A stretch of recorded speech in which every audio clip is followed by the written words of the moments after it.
remain consistent that there should be a private sector participant in the distribution, especially, like you said, billing and collection. When I was deputy minister, I led the process. When Honorable Secretary became my supervising minister, he made me lead the process of privatization. I led the team to India, I led the team to Uganda, I led the team to Kenya to learn from best practices. And so I'm surprised, and let me put on record that I've been very consistent that we need private sector participation at the distribution level, except that I disagreed with the format of the PDS, and I maintain that we can do it better. The ATC&C, I think it's about 23% for the technical, and the remaining is the commercial, which sums it up to the 40%. Thank you. Yeah, yes, Mr. you said you have a follow-up. Yes, a follow-up. Okay, go ahead.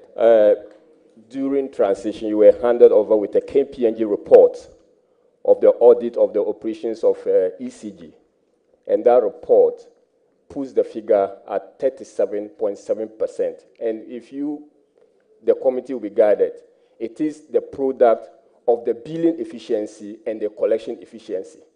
Can you confirm that to the committee? I was not handed over a KPMG report, but 37 and 40, the difference is not that much. But I wasn't handed over a KPMG report. I asked a direct question as co-chair to ECG, and they told me that the losses was around 40%. But if you have a KPMG report, I would like to read it to enrich my knowledge. Thank you. Honorable Minority Leader has a follow-up question on that. Honorable Nominee, listening to your answer to Dr. Kabiru's question, the impression you create on our minds is that you are not against the privatization of ECG. From what you said, you are against the PDS in terms of the approach. So can you tell us then whether your government is for the privatization, the full privatization of ECG? We believe that there should Honorable Nominee. Go ahead. Thank you, Chairman. We believe there should be private sector participation. What we intend to do is to form a 7-member committee chaired by technical experts, legal experts, financial experts, and some industry players, and even somebody from the consumer side. What we want them to do is to get us a framework, looking at best practices. Would the concession approach work or a full privatization work? We will stay off as politicians, let them get the framework in a more transparent, open, frank manner. Then, when we get a buy-in of Ghanaians, then we can set the standards using an RFQ or an RFP, and then a competitive tender process. Let me make this clear. When it comes to the ECG private sector participation, competitive tender process with some element of private sector participation using local content, and then we set the KPIs so we make progress. And so we are clear in our minds what we intend to do. Thank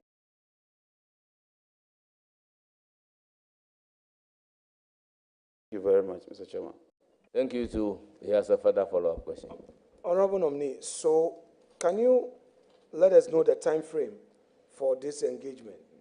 Because Ghanaians will be anxious to know. What's the time frame you are looking at? The preliminary work we have done is that my target is to push for 6 months, but I do not want to stampede the committee if I'm fortunate to get your approval. But give and take within, we should be able to do that, because there are lessons that we've learned from the previous concession, and so that will be the building block. But like I said, we want to do that in a very transparent, open manner, and get the best for this country. Thank you. Thank you very much. We now take a question from Honorable Asika Dongo. Mr. Speaker, I've not. Okay. Any questions? It's now the turn of Honorable Azika Dongo. Thank you very much, Chairman. First, I want to congratulate my younger brother and to commend him for the speed with which he supported the president to resolve this issue. I have heard you mention some numbers. You said the bill we left was about $2.1 billion, and you translated that to about 9 billion Ghana cedis. But you said today it's about 3 billion. Can you situate that in our reporting currency? What does that mean? $3 billion means what in cedis? Mr. Chairman, when you use an exchange rate of, say, 15, that's 45 billion. So in Ghana cedi, we've moved from about 9 billion to 45 billion. It would have been worse. What is even kept it at the 45 billion is that another 45 billion has been collected on account of the Energy Sector Levies Act. So, but for the 45 billion that has accrued to the President Akufo-Addo government, the debt would have compounded, and that would have been much, much higher. But despite that, the debt today is about 45 billion Ghana cedi. So in addition to the 45 billion cedis, you are entitled to a question. I'm sorry. Okay. May I give the floor to Roxanne Nelson Dapamapo? Chairman, thank you very much. Let me use the opportunity to congratulate my brother. We entered Parliament together. We worked together. And we constituted the famous 7. And I know that he will deliver. Thank you very much, Mr. Chairman. Thank you very much. Give the floor to Ajin Sam. One question. Thank you, Mr. Chair, and congratulations, JJ. I come from a rural area. Till date, there are communities that do not have meters. And therefore, I want to find out from you, what will you do to improve ECG revenue collection? And will you support a proposal to phase out all postpaid meters to prepaid ones? Thank you. Thank you, Mr. Chairman. Mr. Chairman, the ideal way, like you said, is to get prepayment meters, especially smart meters that can mimic all the requirements that you need. My meeting with ECG indicates that they have about 5.2 million meters. 4.8 are active. About 3 million of them are not working properly. So of the 4.8, 3 million meters are not working properly. So they will need to change a minimum of 2.9 million meters in order to satisfy the market. 2, like you said, people want meters. They are unable to get the meters. Technology is advancing. So we are exploring the possibility of selling the meters. Let people buy the meters. But through smart technology, we will license some people to install the meters. But you will need to send a code. Once you send a code in with mobile money, it's activated. And automatically, you are registered onto the system. Because sometimes it costs people more than 4 or 5 times to spend money to get a meter. So if we make it readily available and use economies of scale, I'm sure the price will come down. So it's something we are working on, and that we intend to roll that out as soon as we get your nod. Thank you. Thank you very much. It's now the turn of Honorable Agnes Namumulate. Thank you very much, Mr. Chair. Let me take the opportunity to also congratulate the honorable member on his nomination. There's something that is on the hearts and minds of most Ghanaians. And if we all have a way, we'll contribute to ensuring that it doesn't become a headache again. The issue of the inconsistency in the power supply. Given the nod, what are you going to do? I have seen you do take some pragmatic steps to aid the president. In the long term, what will you do to ensure that our power and our electricity supply stays on? Thank you. Thank you very much. Honorable nominee, what will you do to ensure our power stays on? Thank you, Mr. Chairman. Mr. Chairman, we have a current installed capacity of about 5,260 megawatts, a dependable capacity of about 4,800 megawatts. We've just hit a new peak demand of 4,100 megawatts. Our grid system is very, very resilient. We've upgraded a lot of our lines from 161 to 330 and 331 kVA lines. So they are quite robust with a lot of injection of primary substations. The first problem we need to address is the issue of fuel. Fuel supply is a major, major problem confronting the sector. Currently, we have a deficit of about 40 to 60 mm-scarf of gas. If you take the gas from ENI, gas from Jubilee 10, and then gas from N-gas, and you put all together, you still have a deficit. And so you've had to be depending on some level of light crude oil, some level of heavy fuel oil, and some level of distillate fuel oil. Our immediate objective will be to bridge that gap. We've met Jubilee partners, we've spoken to the partners and the operators, Talo. We've also spoken to Ghana Gas. They are currently doing 100 mm-scarf. We are confident that if they do some reconditioning, they can increase it to about 35 more, and that will give us a lot of buffer. So once we solve the fuel situation, and we have some liquid fuel reserves as a backup, we should be okay.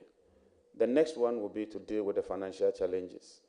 I've gotten a letter from Car Power. We owe them $377 million. They are threatening to shut down. Talo over 100 million, they are threatening to cut back. ENI is threatening. So we need to deal with the financial challenge. So these two, if we can get them right, we should be home and dry. Last year alone, Ministry of Finance spent about $28 billion on energy sector related payments. That's more than your capital expenditure, including even your goods and services. So we have to look at how to drill down and bring about efficiency and be able to pay for what we consume. Thank you. Thank you very much. Minority Leader, have a follow-up question. Chairman, thank you so much. Honorable nominee, though on the letter was Minister of Energy, but if you look at the executive instrument, it's adding something to your portfolio. You are aware of that? Leader, with the greatest respect, I've seen it, but I'm only a nominee. No, I'm saying whether you are aware. I'm aware. We'll deal with it. We'll deal with it later. Let me go ahead with my follow-up question. So,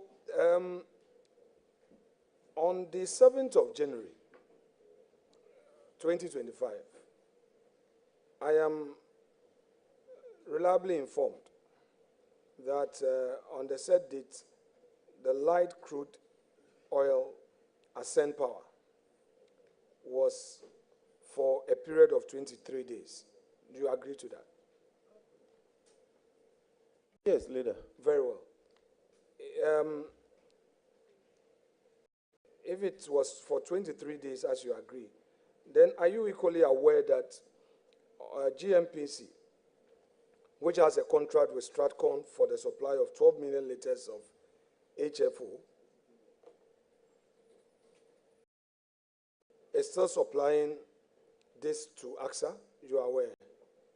I've checked on that, and GMPC has indicated that they don't have a contract with Stratcon to supply those liters. Thank you.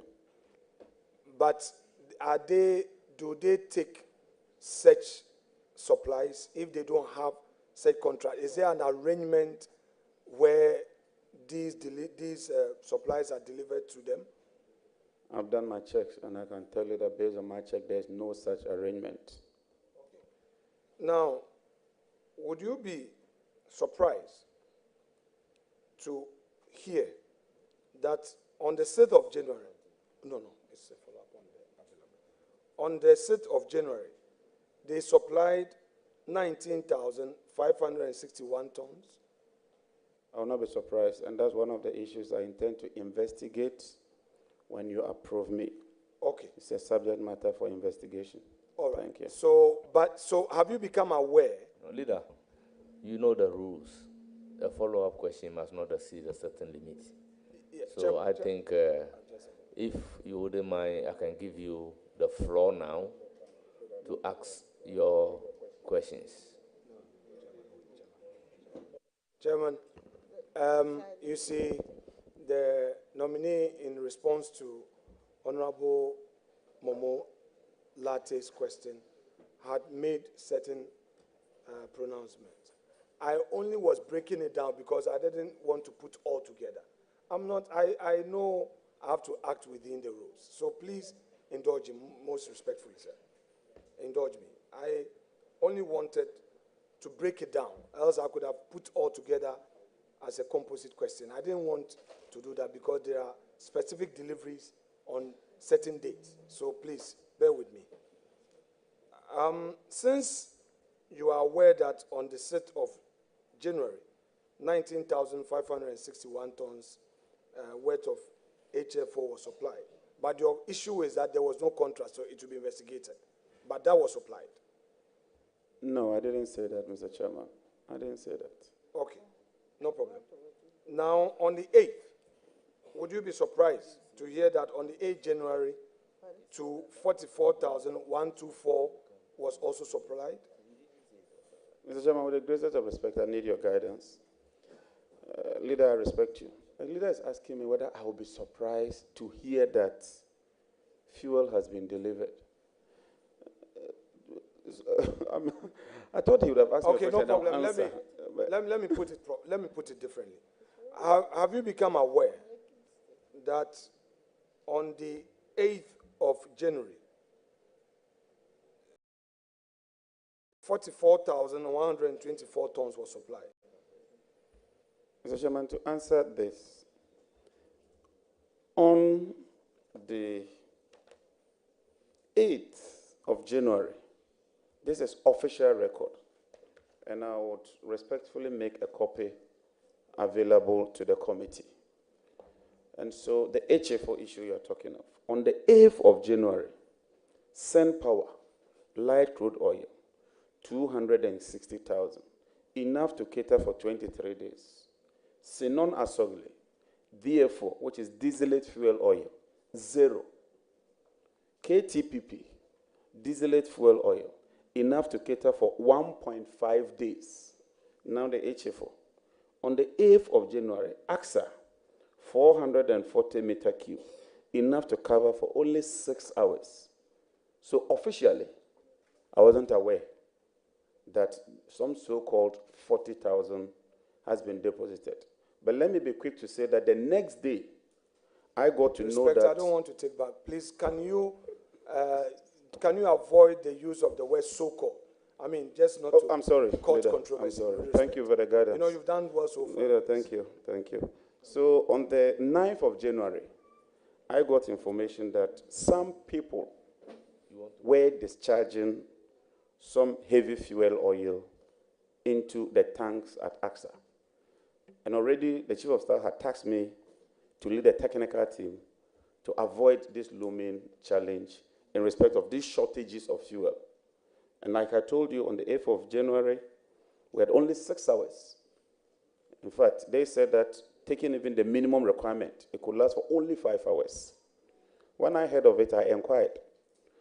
And then the AXA MD told me that some people had come to deliver HFO. I asked him on whose authority.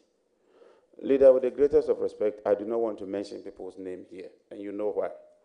I made it clear to them that those people were no longer in office, and they had no mandate on the 9th of January to issue orders to him to receive those fuels. I called ECG. ECG was not aware. I called VRA. They were not aware. I called the ministry. Solomon is here. They are not aware. I called GMPC. They are not aware. So I advised the chief director to ask for a cessation of the delivery. And we report to Chief of Staff. It's a matter of further investigation. On an assumption of office, With your kind leave, we shall investigate that matter. Thank you very much. Thank you very much. So they delivered it or they couldn't deliver at all? Are we in receipt of that at the time you became aware? As far as I'm concerned, officially, government is not in receipt of any such delivery. They were in the process of delivery, but without any authorization to deliver, we thought that they should hold on and let's do what is right and proper. Thank you. So the 5 hours that you put out, as compared to the 23 days that you initially... No, I won't ask. Okay. Leader, take the floor, take the floor. So the 5 days that was originally out, you know, when the inauguration took place at the Independence Square, the media reported that you had alleged or you had said that we had only some 5 days of fuel. 5 hours, yes, 5 hours. Considering the fact that in your answer to me, you had indicated that SemPower had fuel that could last us for 23 days. Would you want to reconcile the 5 hours and the 23 days, or would you want to shed some more light on it for clarity's sake? Mr. Chairman, there's nothing to reconcile. I was specific. I said we have 5 hours of HFO, and it's true. We had 5 hours of HFO. I said we had 0 hours of DFO for Sidona Sogli, and it's true. I gave a breakdown, but I don't develop the headlines. I don't write the stories. The recording is there, and the truth is that we have 5 hours of HFO. And if there's any problem with gas supplies, we are going to lose as much as 370 megawatts in 5 hours' time, which will lead to load shedding. And so as far as I'm concerned, that is the fact. Thank you. Honorable Shabu, it's now your turn. You have the floor. Thank you very much, Mr. Chairman. Mr. Chairman, let me use the opportunity to congratulate my younger brother for this great feat, a position well deserved. Mr. Chairman, I mean, listening to the honorable nominee, the biggest challenge is coming to face. Of course, let me put on record that the ministry you left 8 years ago, you will not meet the same thing when you get there tomorrow. I mean, you have said it. The energy sector debts alone is so enormous. Now, we've zeroed down to various. Now, in the value chain, you have a very critical player there, which is ECG, which unfortunately is the weakest link. And that's the reason why we have these challenges. To quote your own words, the power is produced and delivered. It is sold, but the revenue is not collected as efficiently as we can. Clearly, it boils down to accountability and efficiency. Now, you have also zeroed down to the fact that you are not averse to privatization. Indeed, His Excellency, when he met the World Bank a week ago, representatives, he made it clear that privatization was the way to go. Would you consider, taking into account, we have been preaching about local content, would you consider looking at institutional investors like SNET, like NAT, and the rest? Would you consider them when you want to do the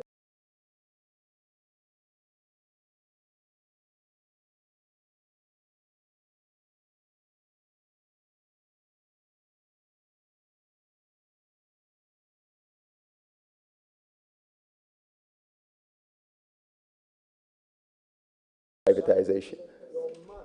Thank you very much.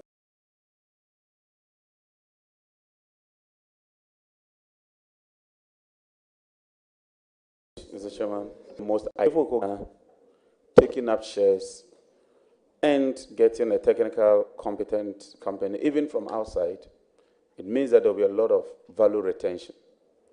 The main problem with ECG is not just the collection, but even how they spend or administer what they collect. They collect on average about 1.3 billion cedis every month. Only 850 million or 900 million goes into the cash waterfall mechanism. So what it means is that almost 400 million does not find its way into the cash waterfall mechanism because they've signed all kinds of contracts. Yesterday at the meeting, it came to light that they have 2,500 containers sitting at the ports. Contracts worth 9 billion has been signed. And because the containers are sitting at the port, demurrage alone is 1.2 billion. So beyond the collection, we also have to drill down on efficiency and ensure that they stick to the cash waterfall mechanism. Thank you. Thank you very much. May I give the floor to Honorable Umar? Thank you, Chairman. Nominee, I want to use this opportunity to congratulate you, and I wish you well. Thank you. Thank you. It's the turn of Michael Edu. Edu. Okay. Thank you, Mr. Chairman. Edu and Edu. Mr. Chairman, the name is Edu. Thank you very much. A-I-D-O-O. What's the spelling of Edu? A-D-U.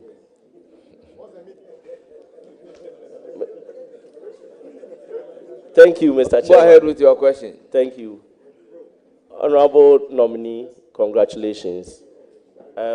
Looking at your CV with your experience and vast background in the energy sector, I believe you'll be conversant with the questions I'm going to ask. One of the major challenges... Are you saying questions? Yes. Please, we are entitled to a question. Okay. One of the major challenges in the downstream petroleum sector is the issue of forex. And on the 11th of January 2023, you published a post on Facebook which you said that the G4O, that's the good for oil policy, was opaque, clandestine, and a charade. And then you also said that it's going to promote smuggling of gold across Ghana's borders. And then in the same post, you said from all analysis, it is obvious this policy is not well thought through. Now, Mr. Nominee, I believe after your nomination, you've had cause to meet the management from Boston and MP and other stakeholders in the industry. Upon hindsight, do you still hold the same opinion? And then if you are given the nod to lead the ministry, what will be your position on the good for oil? Taking into consideration that most of the importers who are bringing fuel to Ghana, one of the issues they look at is the issue Honorable of... member, his position on gold for oil. I'm not done, question? I'm not done, Chairman. I'm not done. Chairman, I'm rounding up. Chairman, respectfully, I'm rounding up. Is that the question I'm asking? No, I'm not done. Question? The question is coming. So, what do you mean by what is your position on gold for oil? It's the same question. So let me round up. Thank you, Chairman. Well, I will forgive you because you are a first timer. Importers consider the issue of forex as an issue when dealing with bust. And the Good for Oil came to mitigate that issue. And there is scarcity of forex.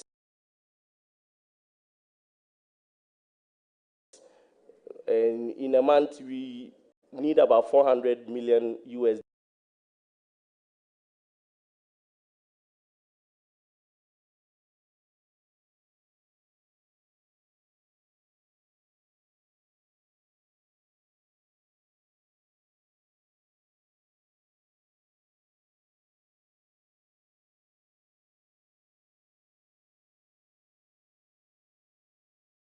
To import petroleum products. So what would be your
oil policy and forex for importers. Question is what is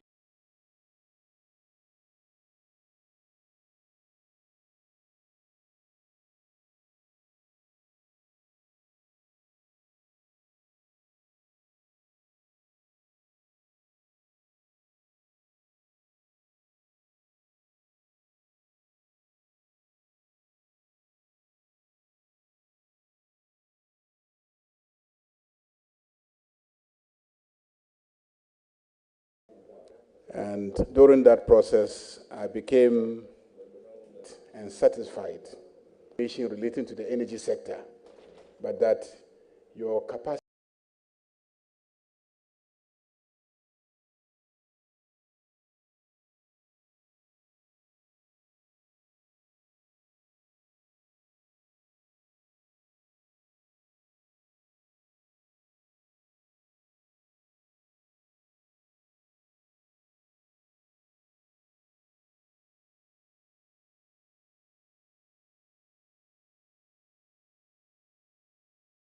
to think on your feet and devise solutions. I've observed that there are soldiers, but they are here to support and give moral soldiers, but they are here to support and give moral support. Then they shouldn't be clapping.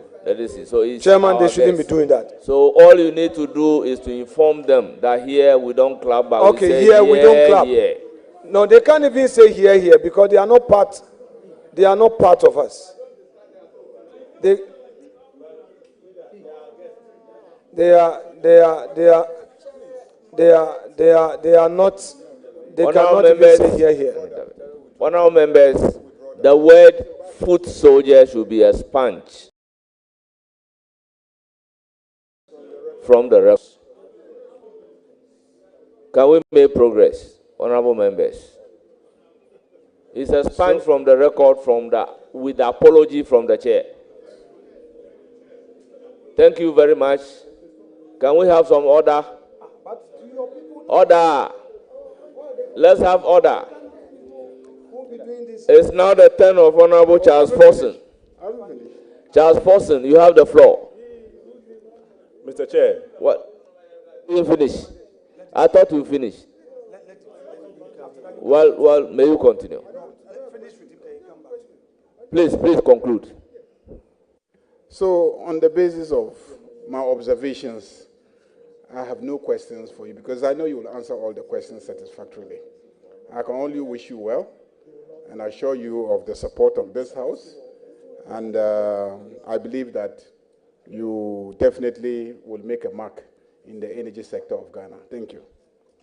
Thank you very much. Honorable Charles Forson. One question, please. Mr. Chairman, Honorable nominee, my good friend, this is from the good people of Tamacentra and the management and staff of TOR. A direct question. What is there for TOR? And also, we do extract crude, but yet we have refining corporations here, and they are begging for certain parcels to be given to them whilst they go out to struggle for dollar. What is the way forward? Thank you. Well, honorable member, is your question saying what is there for TOR or what he intends to do for TOR? The plan. He understands it. Honorable nominee, you may answer the question the way you understand it. Thank you, Mr. Chairman. Honorable members, you may be aware, there's a Petroleum Revenue Management Act.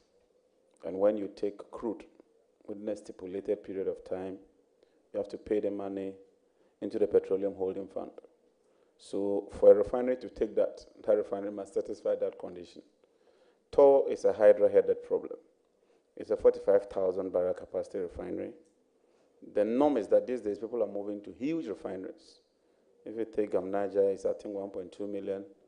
Dangote is 650,000, and it's even number 7. So 45 is quite small, but our objective is to seek a strategic partner, ring-fence the liabilities, and then use the assets as our capital injection and look for a strategic partner who is prepared to also inject some money. Normally, you need a staff of about 250 for such a refinery. Currently, the staff are over 700. So these are issues that we'll have to sit and see how we can deal with them so that we'll bring the refinery back. Because since 2021, 4 years now, the refinery has not been working, and something must be done about it. Thank you. Thank you very much. I will now give the floor to Honorable Yao Patrick Boama. Thank you very much. Let me congratulate my very, very, very good brother, JJ. Congratulations. JJ, a lot of questions have been asked of you on the downstream. Let me take you to the upstream sector. And I'm sure, as a man who grew up in Mampong, you know about the Voltairean Basin program.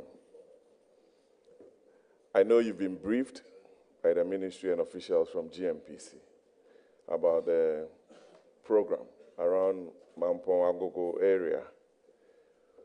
What do you know of the Voltairean Basin program, and how do you intend to add value to what your predecessors did, and how you intend to ensure that it comes on full stream to add to the revenue base of the country in the energy sector? Thank you. Thank you, Mr. Chairman. You are right, because in the upstream sector, crude oil volumes are declining rapidly.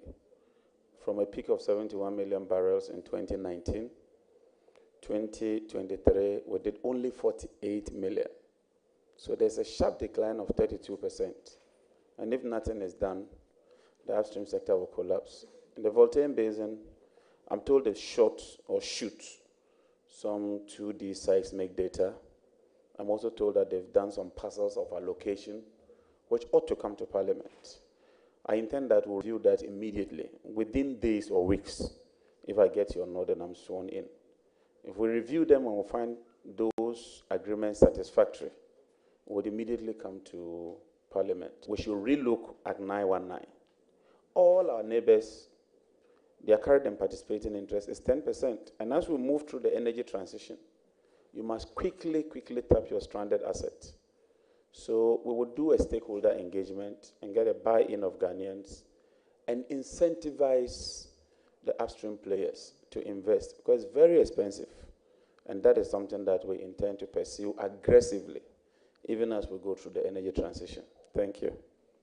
Very much. Any further question? Yes, Minister, this is also on the upstream sector, which has seen some little or no investment in the sector. And I want you to tell Ghanaians some of the strategies you want to put in place to attract some of the big players in the upstream sector, like ExxonMobil. They came in and left to Guyana. We all know the issues around it.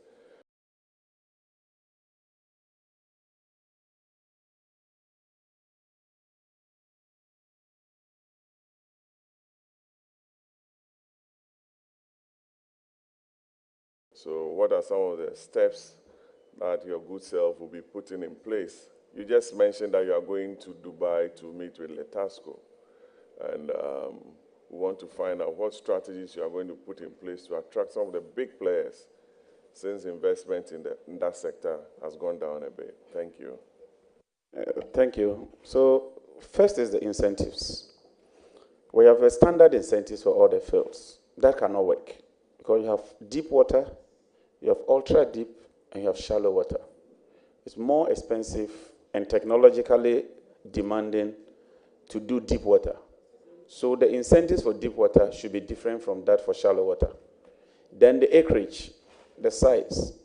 Our information is that it's too small, so we need to increase it. And some other incentives, but more importantly, is the posturing of government. These legal cases that we are losing in court, it hurts us a lot. The first option should be to negotiate. ENI went to court, we lost. Talo went to court, we lost. GPGC went to court, we lost. Sahara went to court, we lost. It's just one too many. So we intend to sit around the table and dialogue. The trip we're going, we're meeting Luke Oil to work on the Peckham field with AFC and the others. So the first option is to try and sit around the table, find out the real problems, and try to resolve them. I'm sure some of these basic interventions, if we can put them right, we can turn the clock around and attract the oil majors. Thank you.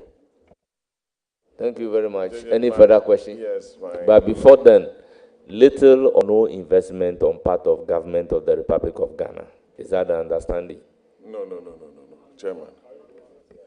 Not necessarily, Chairman. That's why we have SPLOCO. And SPLOCO is the commercial wing of GMPC. Very well. Which must take a stake Very in some well. of these fields. Just for you to clarify the point. Thank you very much. Chairman, you are being... Last question. You are playing the liberal role very well. You are now the Michaelasian of the caucus or committee. So I'm no longer a striker. I'm now playing a libero. JJ, I'm used to JJ, sorry. Honorable Minister, designate. My last question. What are your primary objectives, or what do you want the country to remember you for? Within the next 4 years, I pray to God you are not reshuffled in the energy sector, that during John Jinapo's era, issues of power theft, issues of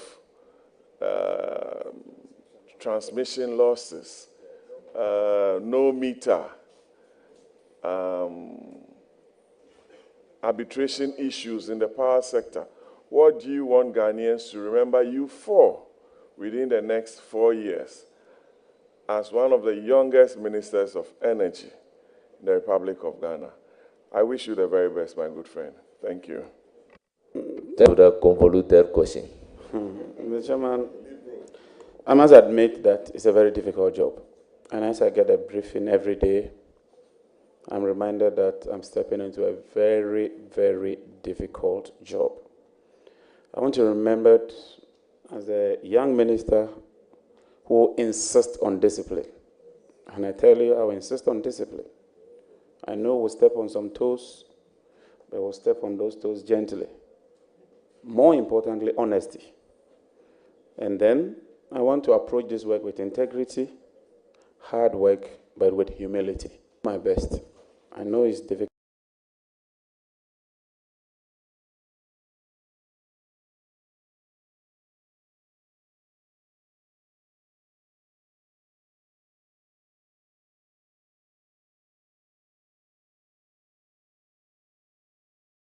But I'm confident. Those of you on this table, I'll consult all of you and do what is right and proper. But let me make it clear that we'll ensure that there's debt. My good friend, our principal voice on energy-related matters, I must say the caucus is proud of you. You have been an excellent choice for our caucus on energy, and I have no doubt the president got that right by nominating you. I don't have a question for you. All I have to say is that those of us who dwell in the villages, in the past 4 years particularly, many of us anticipated extension of electricity to cover many of our villages, to take advantage of the new ICT revolution in the world. We never got it because we don't have power. So if you were to give us laptops, those laptops in many of our communities are not used in the schools because we can't charge them. And so I also noticed that a colleague has already raised it. Many communities we all share have problems where half of the town uses 1 meter, and they don't benefit from the thresholds you build to support vulnerable people because their consumptions have gone beyond what was anticipated, not because they are individually consuming more than they are consuming, but because they are clustering around 1 meter. I just want to remind you of this and say that the rural people have trust that you can make an intervention that brings electricity to their communities, and also those who have electricity also can have the meters they deserve, so everybody can take responsibility for whatever he consumes and pay rightly for it, so we can mitigate these unreasonable distribution loss, which is piling up the debt that we all have. So I wish you very well, and I have no doubt you will excel with the support of the caucus, the parliament, and the country. Thank you very much. Thank you for the compliment. It's now the turn of Honorable Deputy Leader. Very much, Honorable Jinapo, and I wish to take this opportunity to congratulate you for your nomination as the Minister Designate for Energy. I'd like to commence this interrogation by going through your CV on item number 6, V, item number 6V. I noticed that you've been the chairman for Nuclear Energy Program Implementing Organization. As a minister designate, I know that you have been adequately informed about the progress so far made in trying to introduce the use of nuclear power in the country.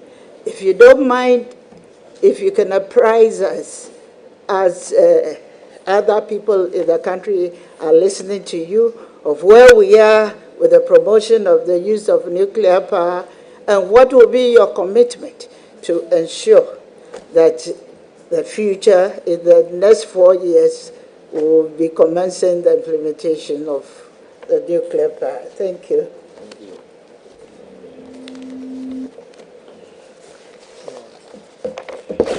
It's now the turn of Honorable Deputy Majority Leader. Yes, to answer the question. Please provide answer to the question. Okay, thank you. Deputy Leader, it's true, I chaired NEPIO. At my last briefing, they've identified 2 sites. They've also identified 2 countries, China and the USA, and they've identified 2 technologies. The bigger nuclear plant, which can give you about 1,200 to 1,400 megawatts, and the modular plants, which gives you just 100, 100, 100, 100. And so in South Africa, they use what they call pebble bed. So the option is to look at the smaller ones. They are easier to manage, they are modular, and they can deal with them. But like you said, I asked them a specific question. Can we switch power on before we leave office? And nuclear has serious milestones. And so then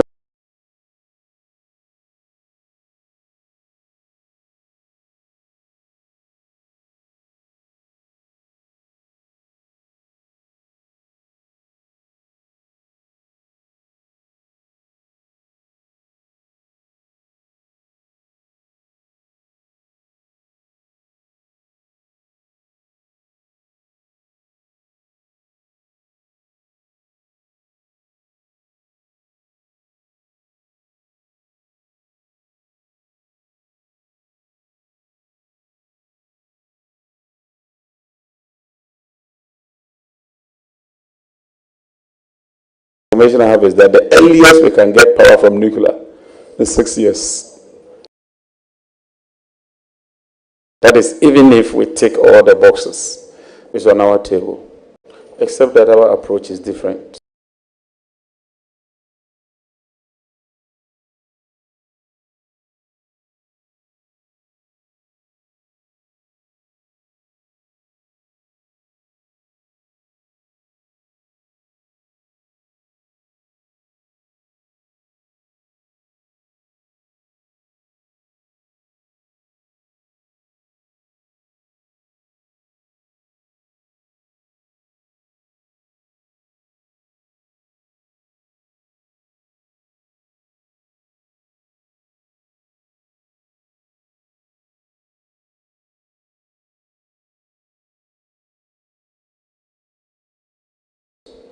We believe that with Bui Power and VRA, so that you have something like Ghana and bring about efficiency. Thank you. Thank you. Thank you very much. Do I get that understanding that currently the VRA is responsible for both the hydro and gas? Does it mean that you are leaving everything for them for both BUI and VRA, and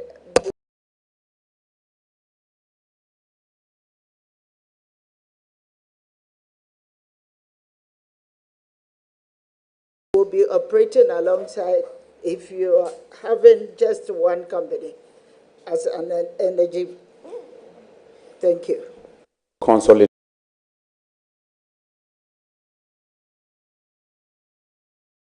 them and then increase specialization and efficiency. Because there are some renewable guys at Bui, there are some hydro people at VLA, they are also doing renewable.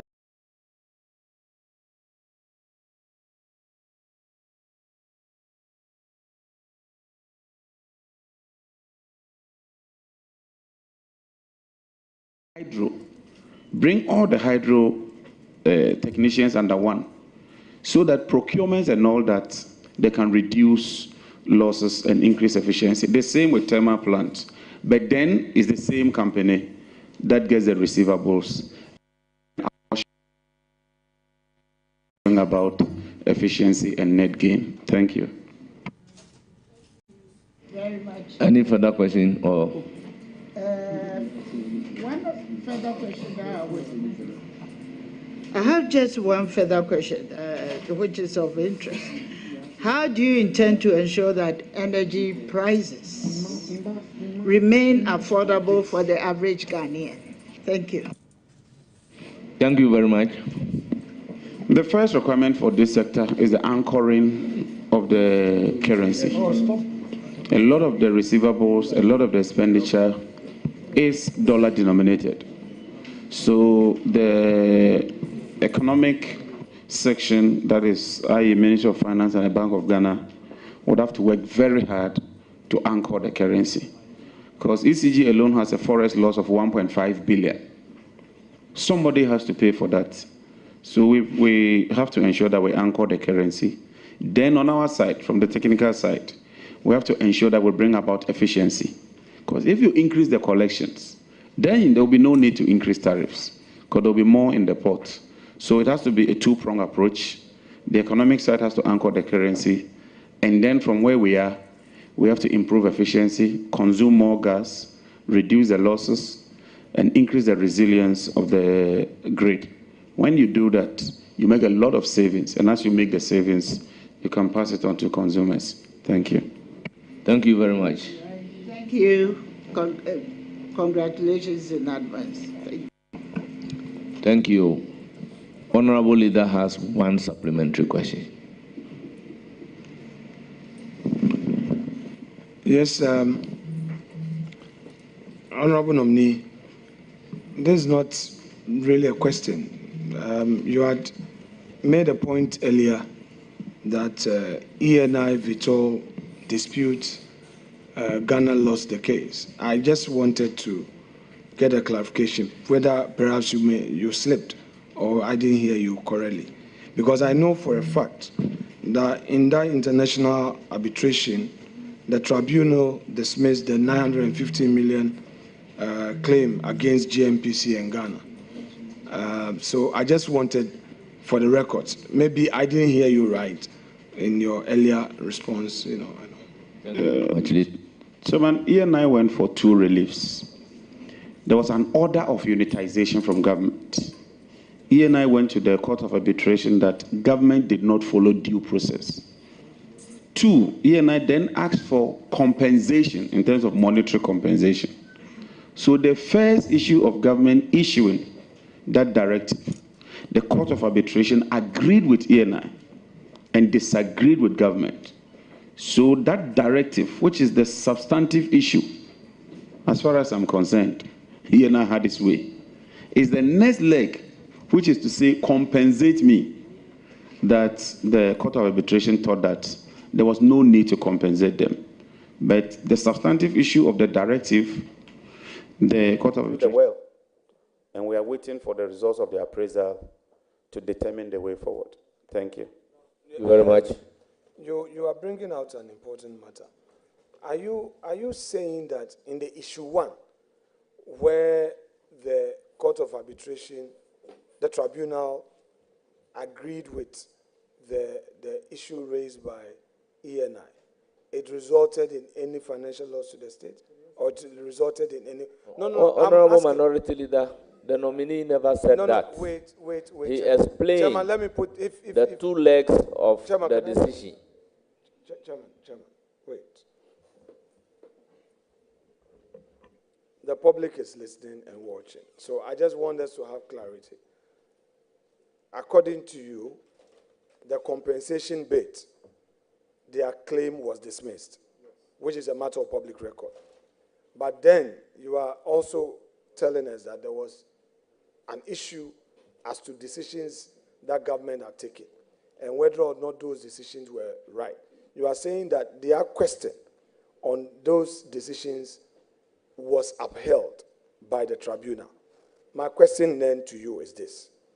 Was there any costs to government as a result of that relief? Was there any loss to the state as a result of that relief? That is what I wanted to know.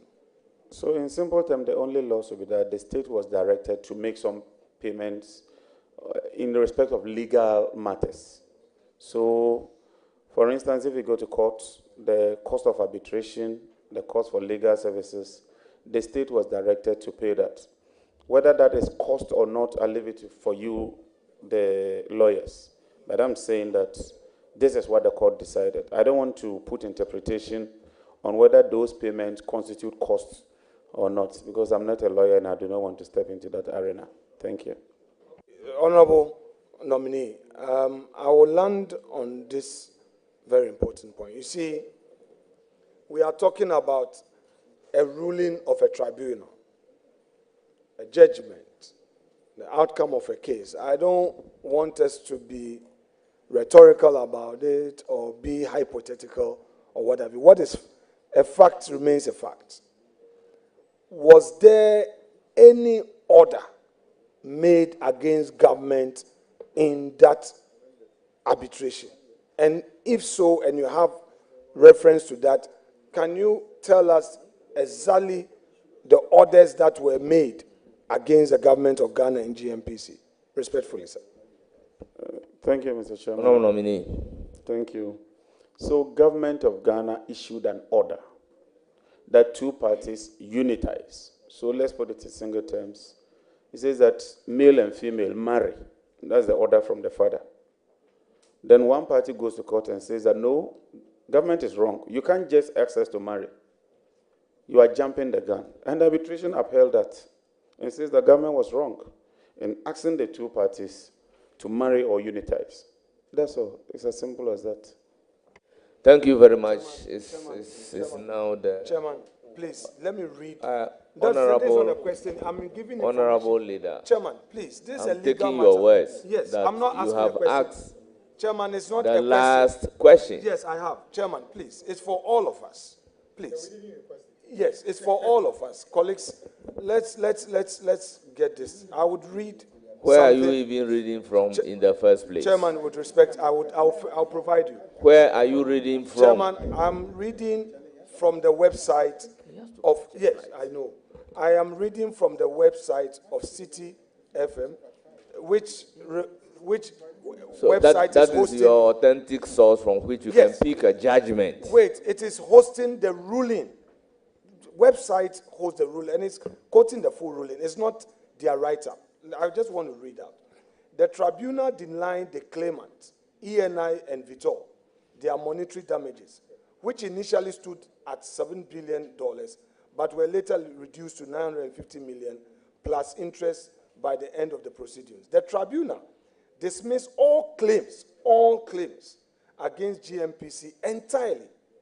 Additionally, the tribunal rejected the claimant's request to declare that Ghana breached petroleum agreement by refusing to withdraw or prevent reliance by third parties on the unitization directive. The tribunal also dismissed the claimant's request for Ghana to notify the High Court, Court of Appeal, and Supreme Court of Ghana that the unitization directives were issued in breach of the petroleum agreement. I mean, this is a matter that I'm lifting directly from the ruling. I just want to bring it to our collective attention. So I'm just saying that there was no such claim, such order made against any of the respondents from the ruling. Well, we'll take your words. Be brief. Be brief. I'm putting it out as a fact. Be brief, Honorable Nominee. Honorable Fanyabaka, it does appear that maybe because you were in a hurry to read, you jumped one line. Let me just read that for you. Please, go about. However, the tribunal find that in the circumstance in which they were issued, the unitization directive breached the petroleum agreement. Simple. It's on the City FM thing. It's there. The very one you are reading.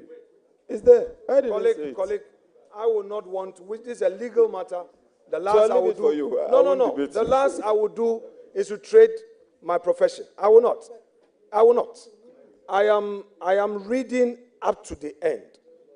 I am reading up to the end. Respectfully, it reads that the tribunal dismissed all claims against the GMPC entirely. In the minimum, my law is okay. Additionally, the tribunal rejected the claimant's request to declare that Ghana breached the petroleum agreement by refusing to withdraw or prevent reliance by third parties on the unitization directives. The last paragraph.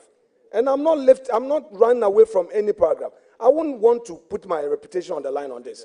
The last paragraph reads, the tribunal also dismissed the claimant's request for Ghana to notify the High Court, Court of Appeal, and Supreme Court of Ghana that the unitization directives were issued in breach of the petroleum agreement. Gentlemen, thank you very much for the education. Once you give me the nomination, I'll consult the Attorney General. The Attorney General will guide me. Thank you very much. Well, thank you very much. In the midst of the disagreement, I'll give the opportunity to Honorable Ayariga to read what he's also having. Please go ahead and read.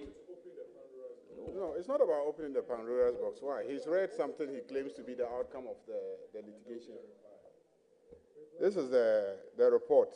It says that Ghana has suffered a setback in an international arbitration case concerning its attempts to unitize offshore oil fields, but avoided potentially significant financial damages. So there were two issues. Ghana sought to get them to unitize. And in that respect, Ghana suffered a loss because the court did not agree with Ghana. But then Ghana avoided financial loss, that is payment of damages or any compensation. And that is exactly what he has reported. So please, why? You can read from a website, I cannot read from a website. Please, it's here. Reading from the website. We're all reading from the website. Yes.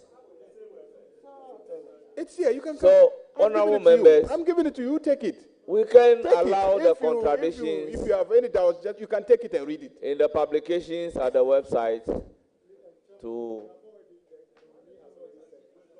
So we make progress. Honorable Deputy Chairman, Majority Leader, you have your turn. Chairman.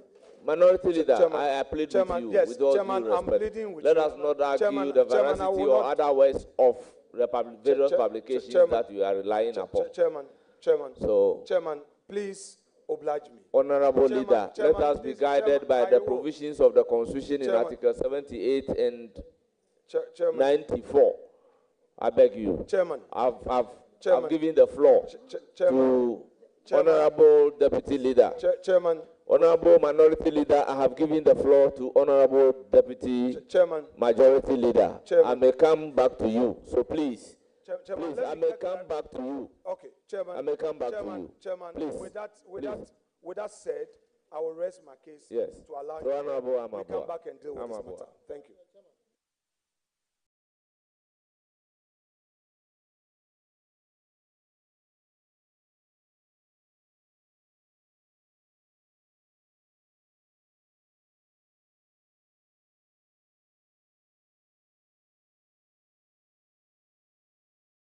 Presentation and ask for just a small opportunity to make one point, and then that becomes a whole new presentation. And he keeps insisting, indulge me, indulge me. And even when you give opportunity to somebody to speak, he will make sure that you give him the opportunity. Right now, his turn has passed. I didn't expect you to say that when the Honorable Boa finished, you're going to give him another opportunity. He'll start. Remember, I know what I am doing. So please, it's now the turn of Honorable Boa. Today, we beg you. Honorable Boa, you have the floor. Honorable John Abdullah Jinapo, congratulations. You first work in the Ministry of Energy as my deputy, and I am very, very proud of you. I think that you are sitting in that chair because you were dedicated, you focused on humility and worked your way up. You became our ranking and you led a team very, very well. And so there's no doubt in my mind that you're going to be a very successful energy minister. I have 3 things that I want to guide you. You may not even answer them. But you know that the upstream sector is in complete disarray. With all the big players gone, oil production has declined over 37% and continuing the last 8 years, the 3 producing fields that we brought on stream, netting has been added. You talked a lot about the challenges and the court cases you've lost. And so I hope that will really engage your attention and the strategies to increase oil production and bring the big boys back. And I know that you've talked about that. We need to really get to gas efficiency and make sure we get gas security. That is the key to the energy sector. And I'm very sure that you focus on that as well. I think you've talked about the indebtedness. I'm sure you will tell us that when we were leaving power, how much we left in debt. And whether or not it's true that we left $5 billion. The issue of renewable energy in an energy transition is critical, and that's probably why the energy sector is now energy and then the transition. And so I believe that you really add the issue of renewable energy as well. The last point is the issue of SML and all the issue of transparency that came up. I believe that we will look into that issue and address it so it doesn't happen again. On that note, I wish you all the best, and there's no doubt that you'll be successful. Thank you. Any short response? I cannot but thank Honorable Boa. I stepped into that ministry knowing nothing about energy, but he's been very, very useful as a mentor, and I can only thank him. The only thing I've learned from him is hard work, and so I thank him very well. Thank you. Thank you. Any closing remark from the minority? We've come to the end.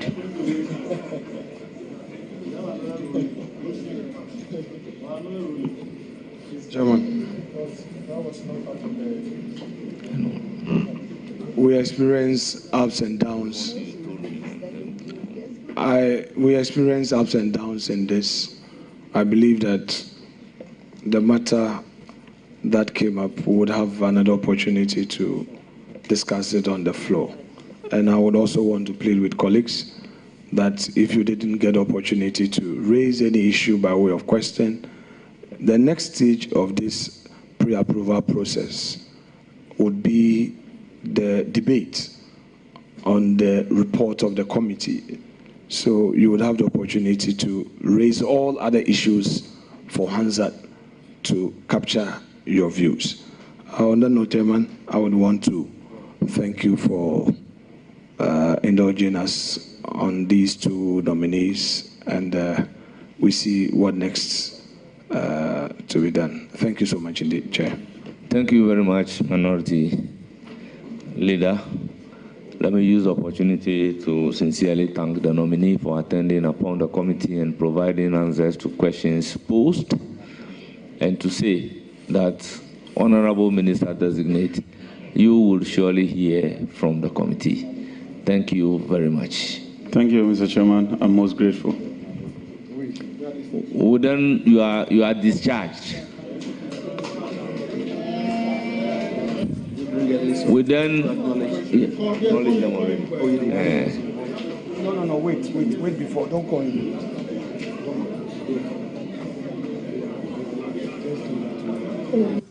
And you just watched the... We then